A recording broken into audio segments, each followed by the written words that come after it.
vou pedir a vocês que abram as suas Bíblias aí na carta de Paulo aos Efésios, capítulo de número 5. Nós vamos ler dos versos 3 até o verso de número 21.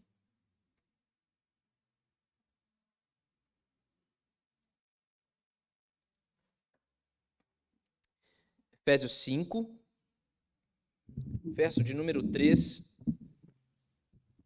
até o verso de número 21. A palavra de Deus nos diz assim: Mas a impudicícia e toda sorte de impurezas ou cobiça nem sequer se nomeiem entre vós, como convém a santos, nem conversação torpe, nem palavras vãs ou chocarrices, coisas essas inconvenientes.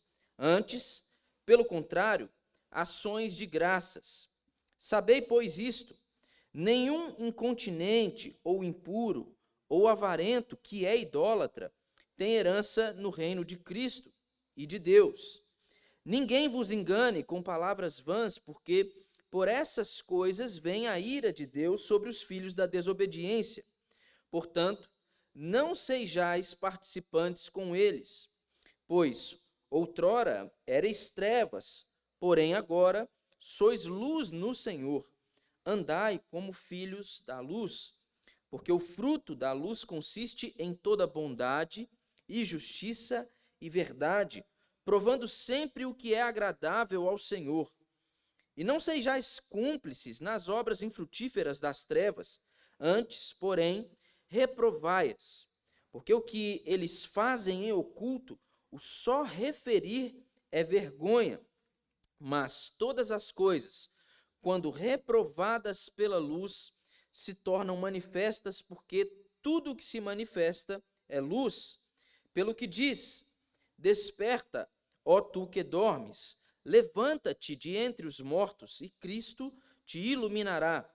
Portanto, vede prudentemente como andais, não como nécios, e sim como sábios, remindo o tempo, porque os dias são maus.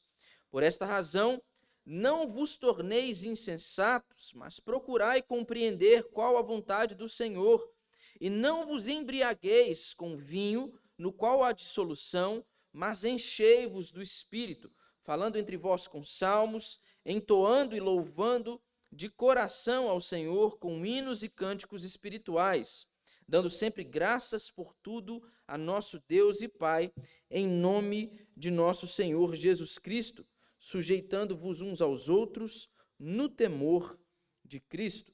Mantenha sua Bíblia aberta, feche seus olhos, nós vamos falar com o Senhor mais uma vez.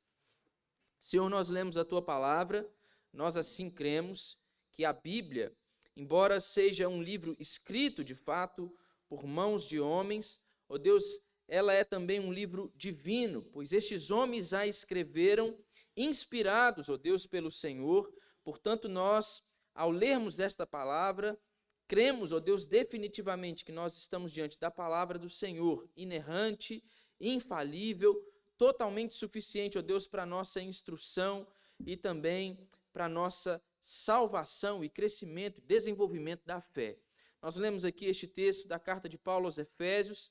Iremos, ó Deus, com a graça do Senhor e pela Tua misericórdia, aqui reunidos hoje, e também os nossos irmãos que nos assistem em casa, estudar este texto aqui. A minha oração é que o Teu Santo Espírito nos ilumine a mente de cada um dos meus irmãos que estão a acompanhar aqui este estudo, a participar deste momento, ó Deus, e que o Teu Santo Espírito, ao iluminar as nossas mentes, possa produzir em nós os efeitos, ó Deus, desta renovação da mente, dessa transformação do nosso modo de pensar, fazendo com que nós venhamos, então, a viver uma vida que glorifique ao Senhor. Essa é a minha oração, ó Deus, humildemente, ó Deus, contando com a graça, a misericórdia do Senhor que nos capacita a compreender a Tua palavra, que eu possa ser, ó Deus, por Tua misericórdia, um instrumento do Senhor para a edificação dos meus irmãos e para a minha própria edificação. Essa é a minha oração em nome de Jesus. Amém. Amém, meus irmãos? Bom, Efésios tem sido objeto de estudos particulares meus já há alguns meses, né? Nós temos estudado esta carta de Paulo aos Efésios com os jovens aqui de nossa igreja. E não somente isso, mas no tempo em que nós ficamos afastados das reuniões presenciais este ano, né, na segunda onda aí da pandemia, eu revezei com o pastor Paulo os compromissos de lecionar aos domingos, de também pregar aos domingos, e especialmente na parte dos domingos de manhã, eu optei por falar também sobre a carta de Efésios.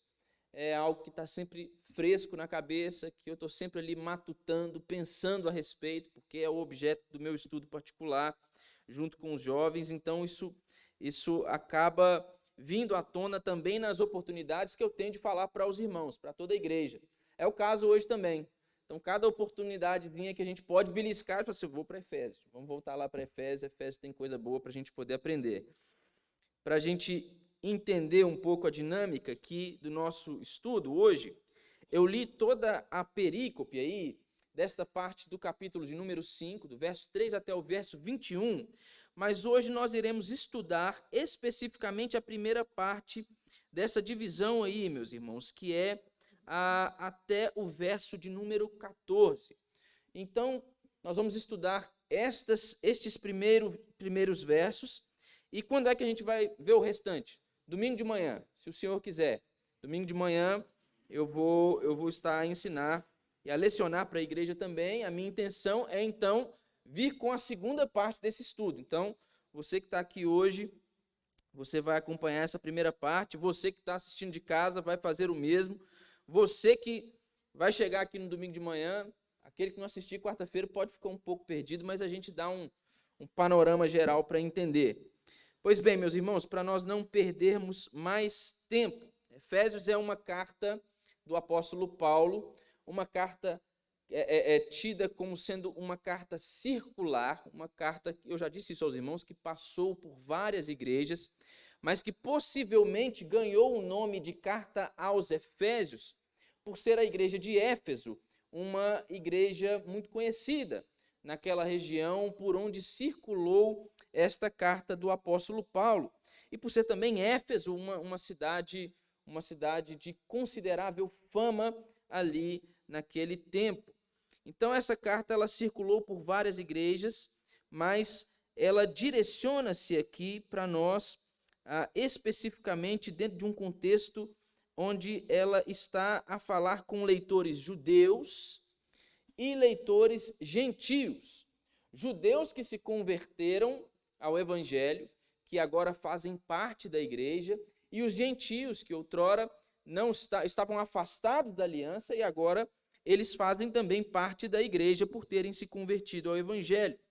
Paulo vai desenvolver até o capítulo de número 4 aquilo que ele normalmente faz nas cartas que ele escreve. Eu já expliquei em algumas oportunidades para os irmãos também que a carta de Paulo aos Efésios ela difere em alguns aspectos de outros escritos do apóstolo Paulo. Especialmente pelo fato de Paulo não estar a tratar especificamente de um problema da igreja.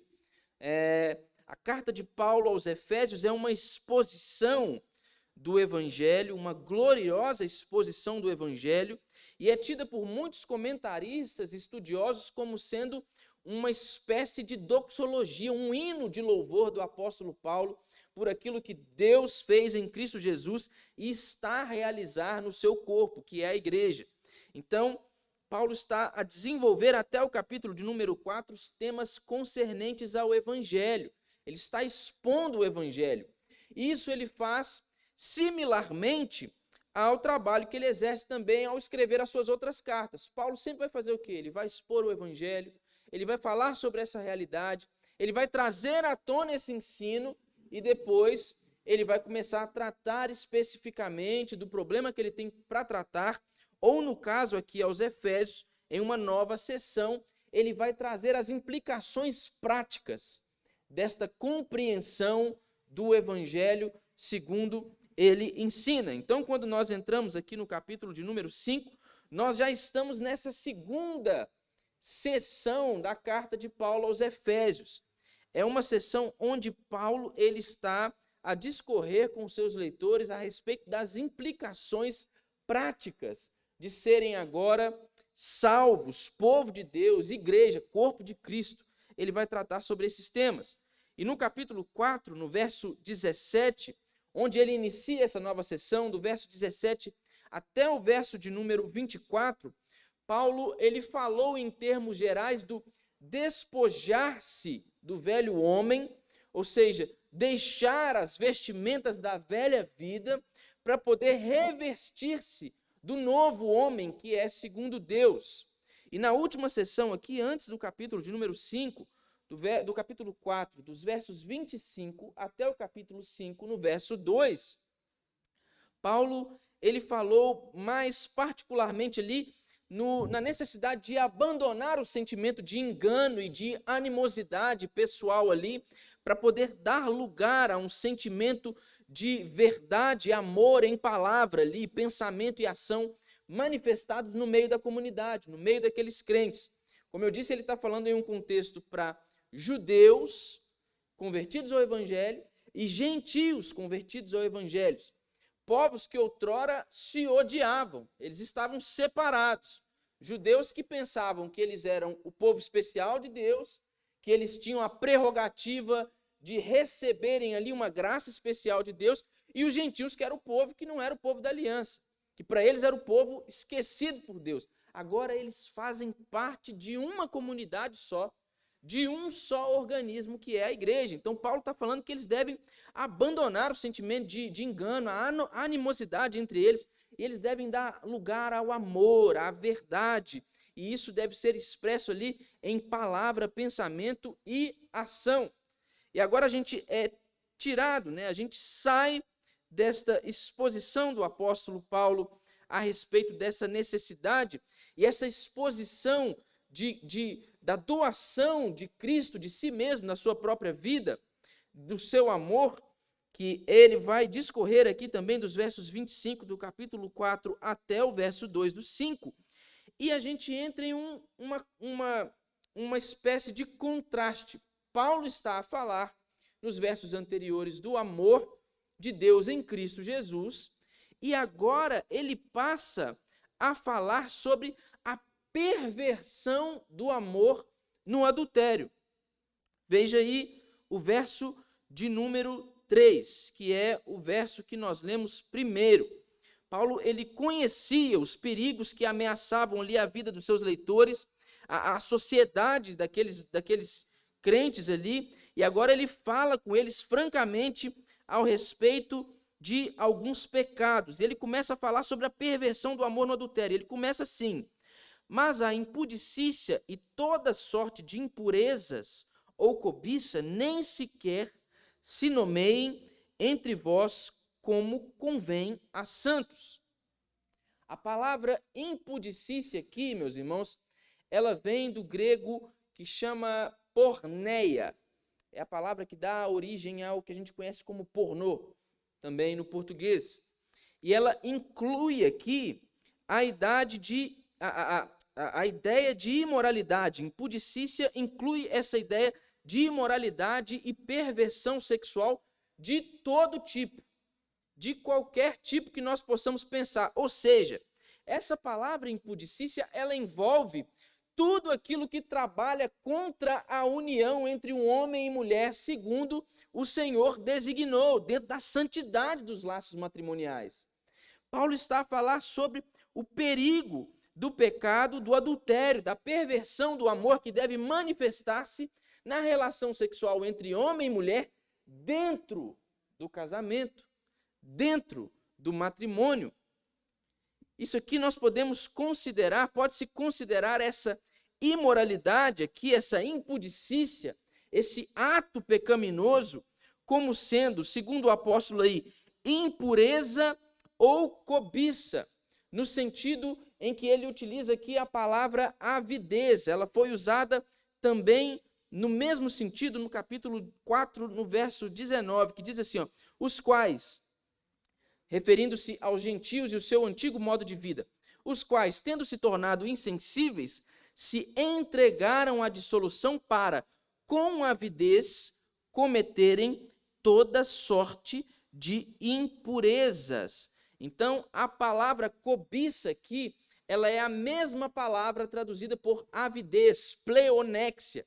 Então, é neste sentido que ele está a referir-se à sede das pessoas por engajar-se em atos sexuais libidinosos, que não são segundo Deus, que são caracterizados como impudicícia e imoralidade.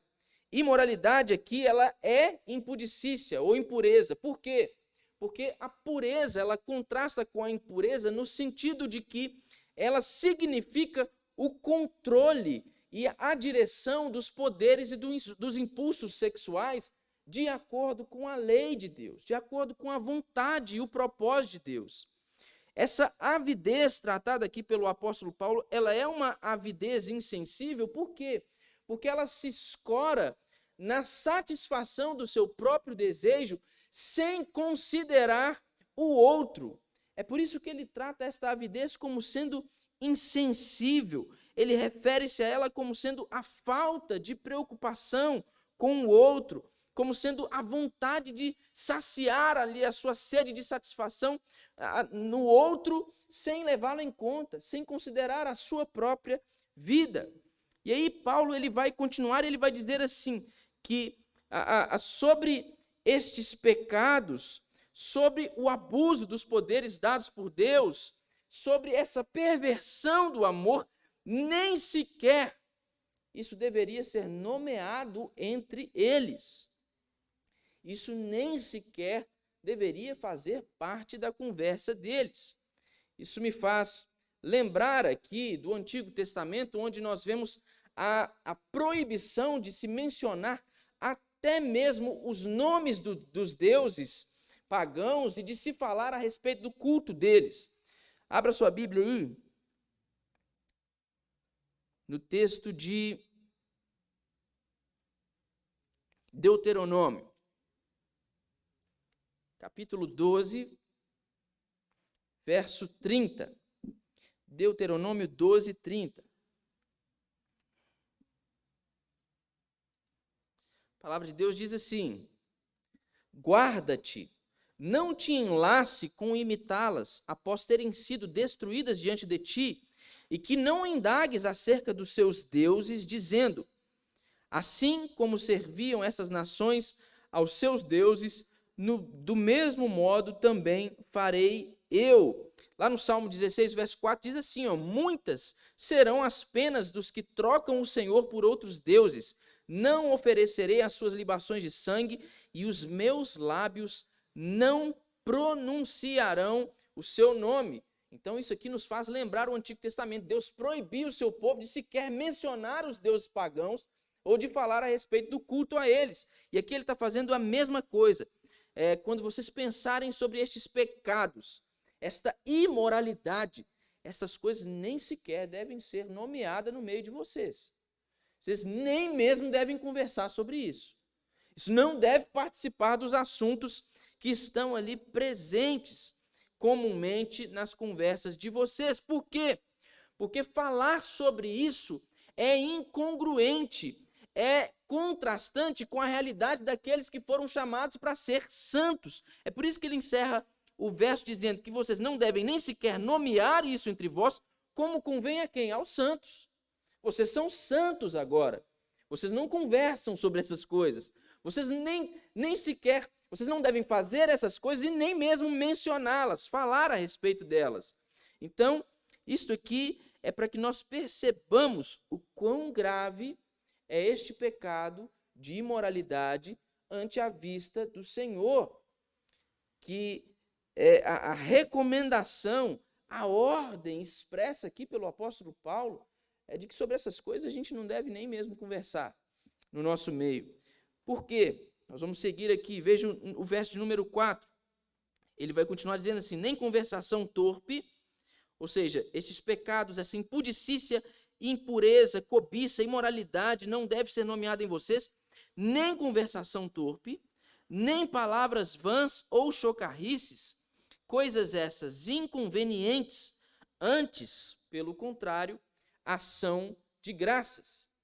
Então, antes dele se voltar aqui, do apóstolo Paulo se voltar para o aspecto positivo, ele vai usar mais 3 palavras aqui para poder descrever a conduta e a conversa que não deve existir no meio da igreja. Não deve ser parte da conversa e da conduta dos santos.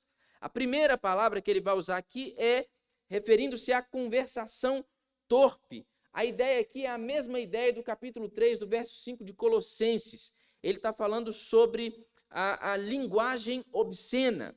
Esta é a mesma ideia. No texto, ele diz o seguinte, de Colossenses 3,8, meus irmãos, na verdade. Ele diz assim: agora, porém, despojai-vos igualmente de tudo isto: ira, indignação, maldade, maledicência, linguagem obscena do vosso falar. Conversação torpe aqui refere-se a esta mesma linguagem obscena de Colossenses 3,8. E deve-se excluir aqui também do meio dos crentes tudo aquilo que é vergonhoso, ou tudo aquilo que vai deixar envergonhado alguém que moralmente ali, ele é incauto, uma pessoa que moralmente ela é sensível.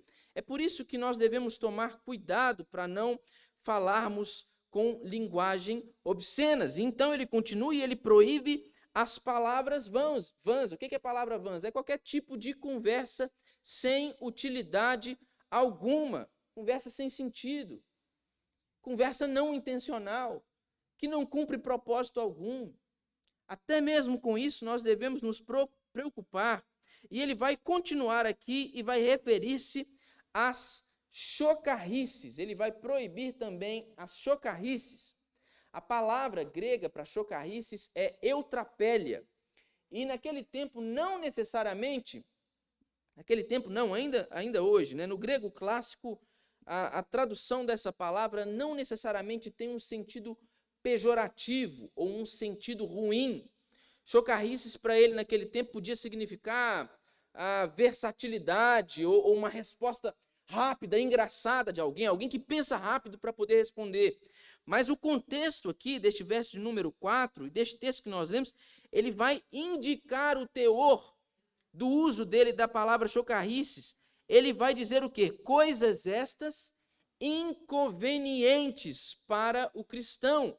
Aqui ele indica esta ideia por trás do uso da palavra chocarrice e da sua devida proibição.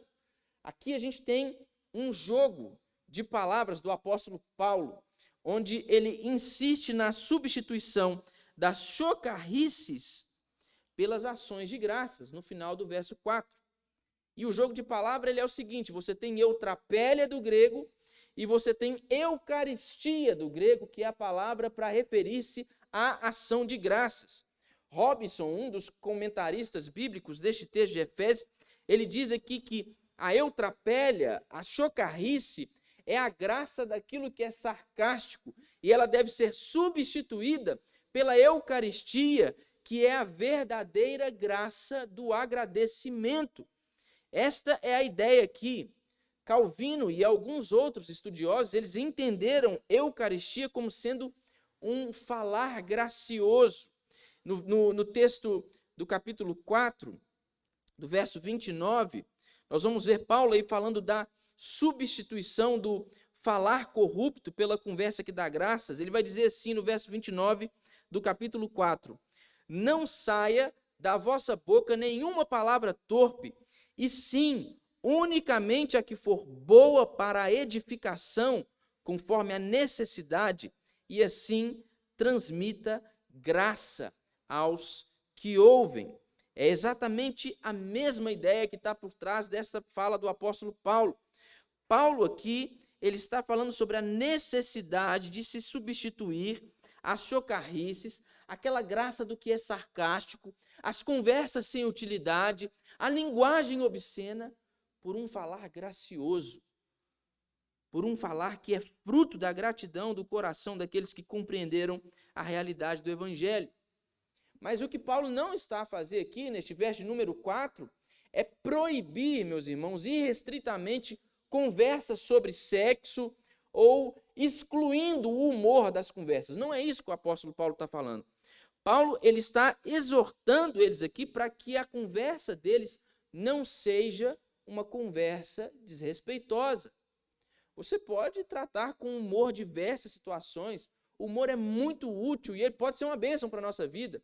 E você pode definitivamente, como cristão, falar sobre sexo. Mas há um modo de falar sobre estas coisas como um cristão. Há um jeito correto de referir-se a estes assuntos como convém aquele que é santo, aquele que é cristão. É isso aqui que o apóstolo Paulo está falando. Ele está falando sobre a necessidade de estar atento e de proibir e de coibir qualquer conversa que venha a prejudicar a nossa vida espiritual, venha nos fazer enfraquecer em nossa vida espiritual. E ele ainda vai insistir que se a conversa ela é sobre sexo ou posses ou pessoas, ela deve ser dirigida em espírito de agradecimento, para poder reconhecer, ver e reconhecer a amabilidade e a beleza dos dons de Deus. Como que eu converso sobre estas coisas, sobre sexo? Reconhecendo que isso é um dom de Deus, da graça de Deus. Deus criou o sexo para o nosso bem, mas principalmente para a glória dele. E como é que o sexo glorifica a Deus? Dentro dos laços e do compromisso matrimonial. Então o que Paulo está dizendo aqui, olha, ele não está dizendo, não falem sobre essas coisas, é feio falar sobre isso. Né? É feio pensar sobre essas coisas. Não, ele está falando assim, olha, ao pensarem sobre isso, ao falarem sobre essas coisas, falem como santos. Falem como quem reconhece estas coisas por sua beleza e por serem dons da graça de Deus para com a sua vida. Falem como gente grata a Deus por aquilo que ele dá ao seu povo. É isso que o apóstolo Paulo está ensinando aqui nestes versos 3 e 4. Agora vejamos aí os versos de número 5 e 6. Diz assim: sabeis, pois, isto, nenhum incontinente ou impuro ou avarento que é idólatra tem herança no reino de Cristo de Deus. Ninguém vos engane com palavras vãs, porque por essas coisas vem a ira de Deus sobre os filhos da desobediência. Agora o apóstolo Paulo ele tem algumas palavras solenes acerca das consequências desses pecados mencionados aqui e enumerados aqui por ele nos versos anteriores. Todos esses pecados, em comum com outros pecados não abandonados, eles excluem os homens do reino de Deus. Ele começa o verso 5 dizendo assim: sabei, pois, isto. Ou seja, ele diz isso indicando de modo imperativo, cujo sentido aqui pode ser traduzido por estais certos disso. O que Paulo está falando aqui? Olha, à luz do evangelho que vocês receberam e no qual vocês confessam ter crido nele, vocês estão cientes, vocês já sabem que estas práticas por mim aqui mencionadas, estes pecados por mim aqui enumerados, eles vão fazer com que vocês sejam retirados do reino de Deus. O que está reservado para aqueles que cometem tais coisas aqui é condenação. É isso que o apóstolo Paulo está ensinando aqui. E ele está a fazer isso, insistindo para que os seus leitores não sejam enganados com palavras vãs. E ele vai dizer que estas coisas, elas trazem sobre si a ira de Deus. A palavra de Deus, ela é solene e verdadeira, não é meramente conversa sem utilidade ou sentido algum. Tudo aquilo que vem a ser ensinado de modo a convencer os homens de que estas coisas estão pecado e trazem consigo condenação, elas devem ser consideradas como conversa vã, conversa sem utilidade, conversa sem sentido, diferente da palavra de Deus que é solene e verdadeira.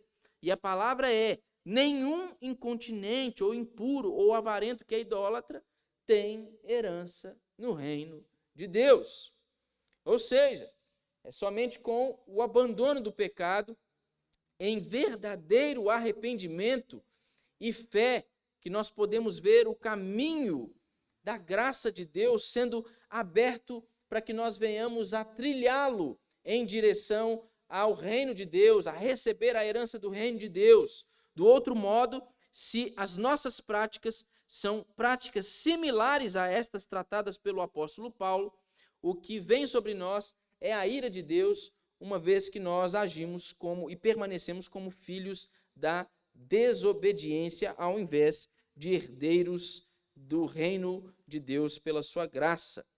Nessa menção aqui do apóstolo Paulo sobre esses pecados específicos, nós temos aqui essencialmente o uso das mesmas palavras que ele usa no verso de número 3, e a mesma conexão aqui de avarento ou ávido com relação à imoralidade sexual. É a mesma ideia por trás aqui do verso de número 3, mas aí nós temos uma adição a esta ideia de avareza aqui, que é um relacionamento adicional deste pecado de avareza, de avidez, com o pecado da idolatria. Veja aí o que diz o texto de Colossenses, capítulo 3. Abra aí sua Bíblia em Colossenses, capítulo 3, verso 5. A ideia por trás aqui do uso da palavra avarento é em semelhança do uso no verso de número 3, mas tem aqui uma relação adicional com a idolatria. Paulo, falando aos Colossenses, diz assim, ó: fazei, pois, morrer a vossa natureza terrena, prostituição, impureza, paixão lasciva, desejo maligno e avareza, que é idolatria. É a mesma coisa que Paulo está falando aqui. E por que Paulo está falando isso? Porque, meus irmãos, qualquer paixão, seja por dinheiro, por atividade sexual desordenada, qualquer uma dessas coisas é, na verdade, o ato do indivíduo de colocar um ídolo, um objeto, no lugar de Deus.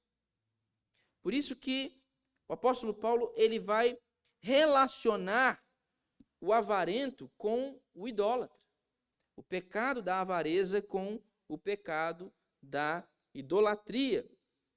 Essa advertência de Paulo aqui nestes versos, até o verso de número 6, o julgamento estabelecido por ele aqui, está ligado aos pecados da carne. E essa advertência, esse julgamento do apóstolo Paulo, nos levanta algumas perguntas. Que perguntas são essas? Esses pecados sexuais, de imoralidade sexual, eles são pecados piores do que os outros pecados? Ou então nós podemos nos perguntar, está implícito aqui nesse ensino do apóstolo Paulo com relação a estes pecados da carne, que o pecado sexual ele é imperdoável? Não é isso que está acontecendo aqui. Em textos como o próprio texto do capítulo 3 de Colossenses, que nós lemos aqui agora, Paulo ele vai responder a essas perguntas e ele vai mostrar como ele conta a respeito dos seus leitores ali, alguns deles que haviam vivido nesses pecados, eles eram culpados desses pecados, mas agora eles foram feitas criaturas novas em Cristo Jesus, eles se converteram, eles foram perdoados desses pecados. Como exemplo aí, abra sua Bíblia no texto da primeira carta de Paulo aos Coríntios, capítulo 6, versos de 9 a 11. 1 Coríntios 6, versos de 9 a 11. A palavra de Deus diz assim: ou não sabeis que os injustos não herdarão o reino de Deus? Não vos enganeis, nem impuros, nem idólatras, nem adúlteros, nem efeminados, nem sodomitas, nem ladrões, nem avarentos, nem bêbados, nem maldizentes, nem roubadores herdarão o reino de Deus. Tais fostes alguns de vós, mas vós vos lavastes, mas fostes santificados, mas fostes justificados em o nome do Senhor Jesus Cristo e no Espírito de nosso Deus. Embora o apóstolo Paulo enumere aqui estes pecados da carne e diga que o que estes pecados trazem consigo é justa condenação, ele vai referir-se a muitos daqueles cristãos que, uma vez estando nesses pecados, tendo conhecido o Evangelho, foram reconciliados pela graça de Deus através de Cristo Jesus com o próprio Deus, tendo seus pecados perdoados, sendo justificados, sendo lavados desses pecados. Ou seja, esses pecados eles são piores ou imperdoáveis do que outros pecados? Não. Esses pecados, eles também confessados e abandonados, eles são pecados perdoados pelo Senhor e não são empecilho para a realização da vontade de Deus em nossas vidas de nos salvar da escravidão do pecado e de nos levar santos a Ele. Veja aí o verso agora de número 7. A palavra diz assim: portanto, não sejais participantes com ele, ou seja, à luz do julgamento de Deus sobre a vida destes que praticam estes pecados, vocês não devem nem mesmo ser participantes destes pecados com eles. Unir-se a esses pecados vergonhosos aqui, fazer-se participante destes pecados, é negar a profissão de fé. É isso que o apóstolo Paulo está a insistir aqui e a ensinar aos seus leitores. E aqui há implícita uma advertência quanto ao perigo de se participar das mesmas consequências do julgamento de Deus, por se tornar parte destes que praticam estes pecados. E aí ele continua no verso de número 8. Pois outrora erais trevas, porém agora sois luz no Senhor. Andai como filhos da luz. A esta altura aqui, Paulo ele vai iniciar um contraste, uma analogia muito comum e muito forte, uma ilustração muito comum ali no Novo Testamento, que é sobre a diferença absoluta entre a velha vida pagã e a nova vida em Cristo Jesus. E ele vai fazer isso ao utilizar aí o contraponto entre luz e trevas, o contraste entre luz e trevas. A luz, ela expressa a majestade e a glória de Deus e a perfeita santidade de Deus, e também expressa a verdade de que Deus ele quer se revelar ao homem. E o oposto desta glória, o oposto desta luz que revela a verdade de Deus, são as trevas do pecado, são as trevas nas quais habitam aqueles que não conheceram ao Senhor, no qual habita o mundo. Então, Paulo ele estabelece este contraste entre a velha vida e a nova vida, referindo-se a elas como trevas e como luz. E o ponto essencial aqui a ser destacado nesse verso de número 8 não diz respeito simplesmente ao fato de que os leitores aqui, eles estavam nas trevas em outro tempo, mas o texto vai dizer que eles eram trevas, que as trevas estavam neles, eles eram trevas. O que o apóstolo Paulo dizendo aqui é que ele está dizendo é que não apenas a vida deles, não apenas o ambiente em que eles estavam, mas a vida deles também era escura. A vida deles era trevas. Então, agora ele vai continuar dizendo assim: porém agora sois luz no Senhor.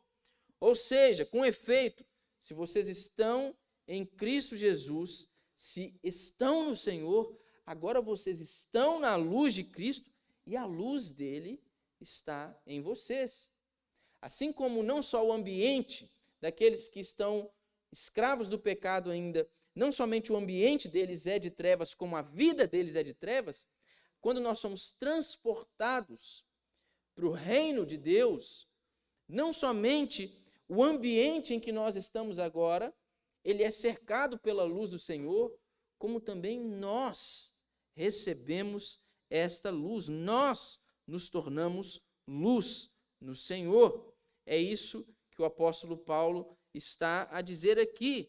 E para expressar mais efetivamente isso, ele vai dizer aí, no final do verso 8, andai como filhos da luz. Ou seja, prossigam nessa jornada. O discurso do apóstolo Paulo aqui é o mesmo da nova sessão que ele inicia a partir do verso número 4. Basicamente, o que Paulo está fazendo aqui é olhar para os seus leitores e falar assim, ó, sejam aquilo que vocês são. Vocês são cristãos? Sejam cristãos. Andem como tal. Conversem como tal. Se portem como tal. A ideia do discurso de Paulo aqui é essa. Sejam aquilo que vocês já são. Vocês receberam uma nova vida.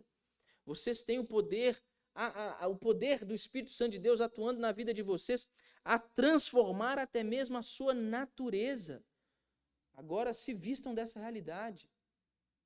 Que isso se traduza em ação prática na experiência de vocês. Vivam a vida segundo esta nova realidade. Verso número 9 continua assim: porque o fruto da luz consiste em toda bondade e justiça e verdade. Paulo vai tratar sobre este fruto da luz aqui como sendo a verdade. E ele vai estabelecer isto como um contraponto com o engano, que é fruto da vida longe do Senhor. Os frutos são bondade, justiça e verdade, e esta deve ser a marca da nova vida daquele que está em Cristo Jesus. É desta maneira que ele deve andar, se portar e agir, e o texto continua dizendo assim, provando sempre, verso número 10, provando sempre o que é agradável ao Senhor, que tem aqui uma ideia muito similar ao do capítulo número 12, verso 2 de Romanos, que é o apelo de Paulo sobre a necessidade de se experimentar qual seja a boa, perfeita e agradável vontade de Deus. Ou seja, o que o apóstolo Paulo está dizendo aqui? Ele está dizendo que o desejo, as escolhas daqueles que agora andam na luz do Senhor, eles são controlados por uma determinação de não procurar agradar a si mesmo, mas agradar a Deus. Esta é uma diferença essencial na vida daquele que de fato é nova criatura em Cristo Jesus. Você não vive para poder satisfazer as suas necessidades. Você não vive de modo a agradar a você mesmo. Você agora procura conhecer, compreender qual é a boa, perfeita e agradável vontade de Deus, e você vive para agradar a Deus. Você vive para cumprir esta vontade de Deus. Esta é uma advertência importante que nós precisamos considerar e é também uma característica essencial na vida de um cristão. Veja aí os versos de 11 a 13. O texto continua, diz assim: e não sejais cúmplices nas obras infrutíferas das trevas, antes, porém, reprovai-as, porque o que eles fazem em oculto, o só referir é vergonha, mas todas as coisas, quando reprovadas pela luz, se tornam manifestas, porque tudo que se manifesta é luz. A velha vida, que era treva, segundo o apóstolo Paulo, ela se caracteriza por obras infrutíferas. E uma vez que essas trevas elas foram banidas com a vinda da luz, nós então não devemos ser cúmplices destas obras infrutíferas. É isso que o apóstolo Paulo está falando aqui, mas também algo muito importante. Paulo está nos ensinando aqui que nós não somente devemos reprovar, não ser participantes dessas obras, mas também nós devemos reprovar estas obras. Mas nós não devemos reprová-las somente através do nosso discurso, embora nós o tenhamos de fazer também. Mas ele vai dizer que nós devemos reprová-las com a nossa própria vida. A dinâmica desse processo de reprovação se dá através da iluminação. O que o apóstolo Paulo está ensinando? olha, vocês devem reprovar estas obras infrutíferas, fruto das trevas. Vocês devem fazer isso, declarar que estas obras, elas são obras malignas, são pecados, mas a vida de vocês, a vida daqueles que agora andam na luz do Senhor, deve também reprovar estas obras. Qual que é a dinâmica desta reprovação? É como se a ideia aqui do apóstolo Paulo é a de uma luz acesa no meio de densas trevas. Se você chega num ambiente tomado por escuridão, onde você não consegue ver nada, e você acende ali uma lanterna, você consegue apontar para onde você quiser ali e compreender, ver onde é que está o que você está procurando, não é? A ideia é essa. A ideia do apóstolo Paulo aqui é de que a nossa vida, o nosso testemunho deve revelar estas obras ocultas. Deve revelar estas obras ocultas e deve reprovar estas obras infrutíferas daqueles que os praticam no pecado. Verso 13 aí a gente vai ver a dinâmica desse processo de iluminação sendo descrita. Ele vai dizer assim: todas as coisas, quando reprovadas pela luz, se tornam manifestas, porque tudo que se manifesta é luz. Ou seja, os atos vergonhosos e pecaminosos, eles são feitos nas trevas. Segundo Calvino, aqueles que praticam essas coisas, eles não veem a sua própria baixeza, nem sequer admitem que ela seja vista por Deus. É por isso que eles fazem escondido, que eles fazem no oculto. Mas então, como que funciona essa dinâmica? Então, está oculto estas obras, estão ocultas esse pecado, irrompe a luz de Cristo, brilha a luz do Evangelho por meio da vida daqueles que creram no Evangelho, e então essas obras que estavam ocultas, elas se tornam conhecidas, elas se tornam vistas, para que então elas sejam reprovadas. Essa aqui, meus irmãos, ela é a dinâmica do evangelismo cristão. Qual é a dinâmica do evangelismo cristão? É cada alma acesa, utilizando a sua luz para poder acender outra luz. Ou seja, quando o nosso testemunho, ele faz vir à tona aquelas obras pecaminosas que estão em ocultos, num mundo coberto por trevas, esta pessoa que tem ali as suas obras reprovadas e a sua realidade descoberta, ela tem dois caminhos a seguir. Ela pode afastar-se da luz, ir para longe da luz e continuar a viver a sua vida como se nada tivesse acontecido, ou então ela pode compreender a realidade do Evangelho e, tendo visto ali a sua própria condição, a sua própria vida, ela converter-se ao Senhor e receber por fé a graça de Deus em Cristo Jesus. Essa é a dinâmica do nosso evangelismo. A nossa luz vai acender outras luzes. A luz do Evangelho e de Cristo Jesus que está agora em nós, ela vai acender mais almas. Ela vai revelar a natureza pecaminosa do coração dos homens, levando-os a Cristo Jesus. É isso que acontece. E aí nós temos o verso de número 14 que diz assim: pelo que diz, desperta, ó tu que dormes, levanta-te de entre os mortos e Cristo te iluminará. Então nós temos aqui uma citação que o conteúdo dela aqui diz respeito a algumas palavras, é tirado do Velho Testamento, mas ele não o é feito seguindo necessariamente, correspondendo exatamente ao texto bíblico. A ideia aqui de alguns estudiosos é de que este texto, do verso número 14, possa ser provavelmente mais um fragmento de algum hino cristão primitivo que o apóstolo Paulo está a recitar aqui. E aqui está implícita 3 metáforas aqui que são aplicadas ao ato de voltar-se para Deus. Ele vai dizer acordar do sono, ressuscitar da morte e sair das trevas para a luz. O desafio aqui de despertar da insensatez do pecado parece semelhante ao do texto de Romanos 13, no verso 11, que foi a passagem que levou a Agostinho a se converter. O início do capítulo de número 2 aqui de Efésios, ele vai descrever o pecado como sendo morte espiritual, e ele vai mostrar que o dom de Deus, o dom gratuito de Deus, é nada menos do que vida, uma nova vida.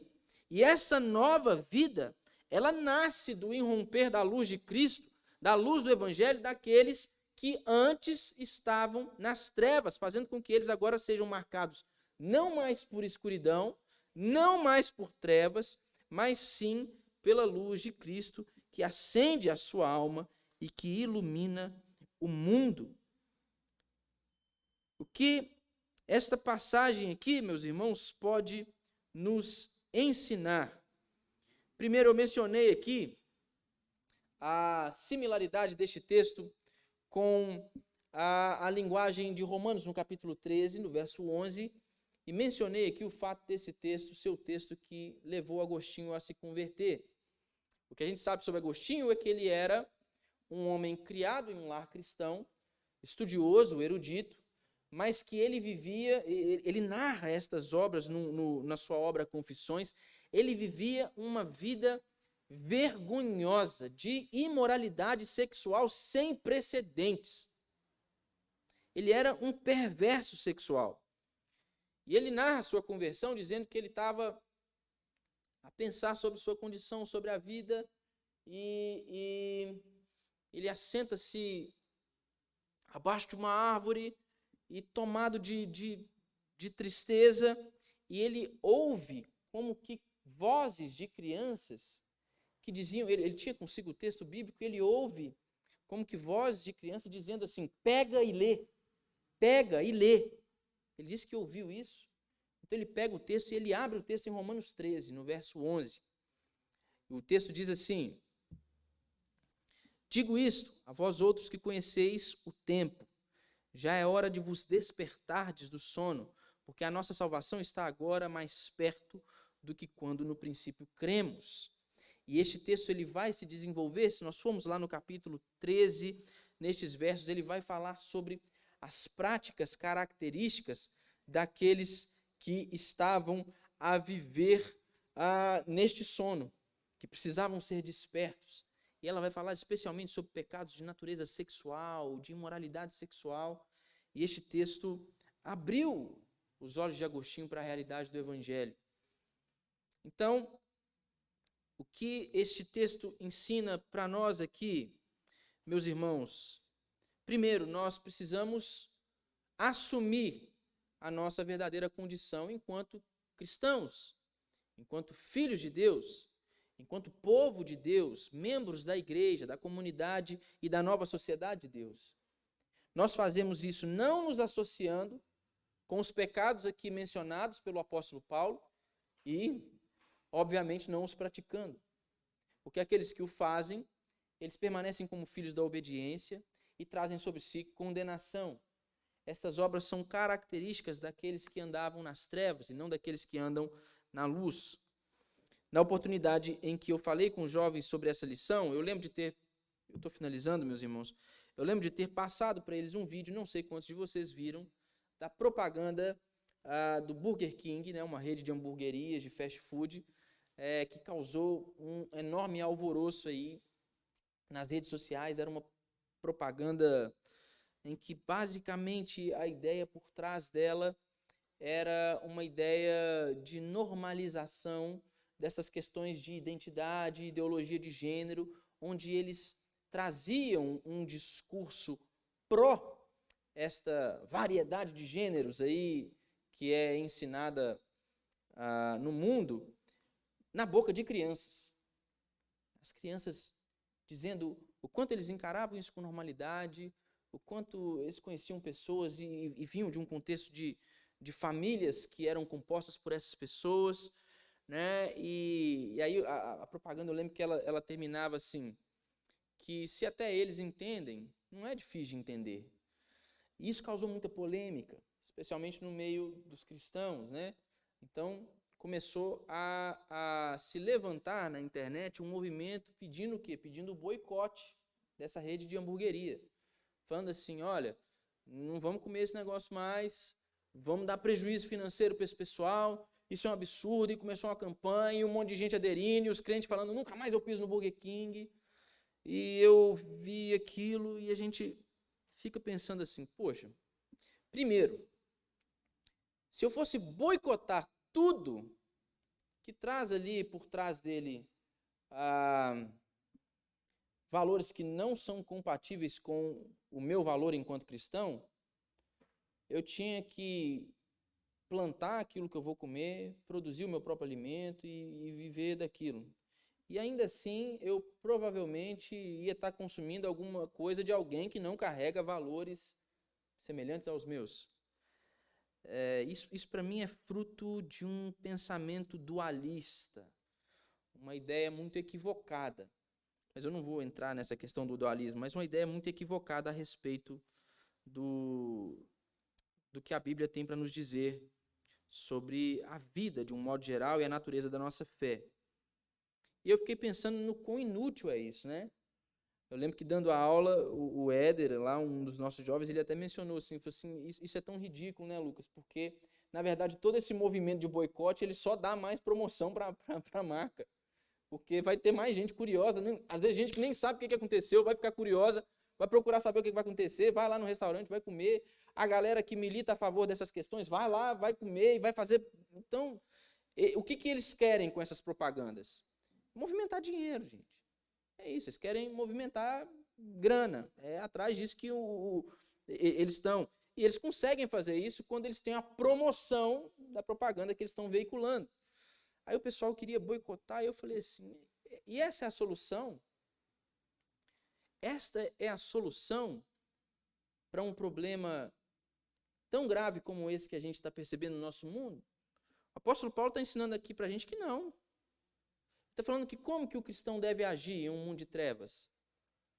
Ele deve andar como quem anda na luz de Cristo, reprovando estas coisas, não só com palavras, mas com a sua própria vida, vindo a trazer à tona a realidade dessas obras.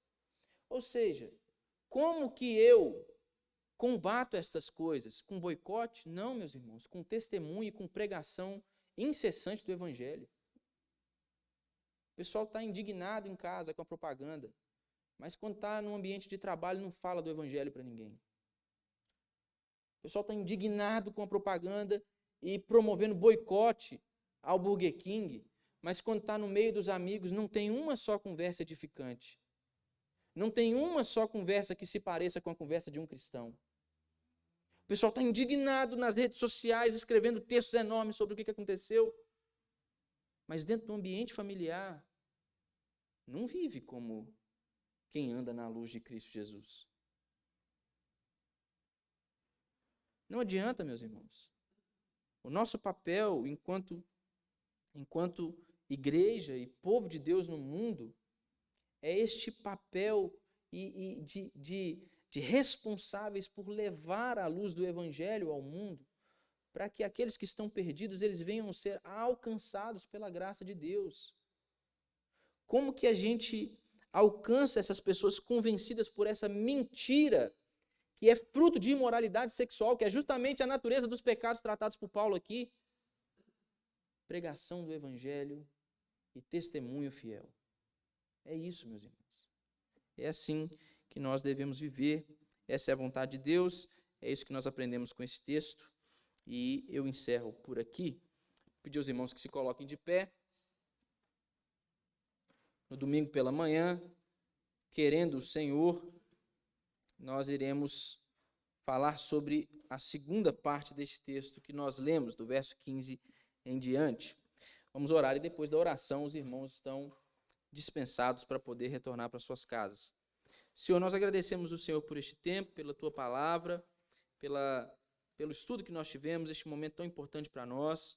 Nós cremos, ó Deus, que esta palavra do Senhor, ela é a responsável por renovar, transformar a nossa mente, e este é um primeiro passo em direção ao forjar do nosso caráter segundo o caráter de Jesus. Ou seja, é quando a nossa mente, ó Deus, ela é transformada pela realidade da palavra do Senhor, que nós então passamos a viver de modo que comprove a realidade daquelas coisas que nós confessamos e pensamos a respeito do Senhor e da sua palavra. Então, ó Deus, que esta palavra lida e estudada aqui, ela possa transformar a mente dos meus irmãos aqui, também a minha, possa encontrar lugar no nosso coração e que nós possamos, ó Deus, neste mundo aqui, viver como quem anda na luz do Evangelho, na luz de Cristo Jesus, como quem é luz neste mundo, para que em todas as coisas nós possamos, ó Deus, com o nosso testemunho e com a nossa pregação, reprovar as obras infrutíferas do pecado, aquelas que estão em ocultos, revelá-las, de modo, ó Deus, a tornar conscientes aqueles que estão perdidos da sua situação de perdição, da sua necessidade da graça do Senhor, para que eles possam então ser reunidos ao corpo, ao rebanho de Cristo Jesus, que é o bom pastor. Nos ajude a anelar, a desejar estas coisas, ó Deus, a viver a nossa vida de forma agradável ao Senhor, aproveitando cada oportunidade para poder falar do Evangelho e sempre dando testemunho para a glória e honra do Senhor mesmo. Essa é a minha oração, em nome de Jesus. Leva os meus irmãos aqui em paz para suas casas, assim também como eu, que nós possamos, ó Deus, em próxima oportunidade, logo mais, ao longo dessa semana, nos reunir aqui mais uma vez para poder ouvir e estudar a Tua palavra. Essa é a minha oração em nome de Jesus. Amém.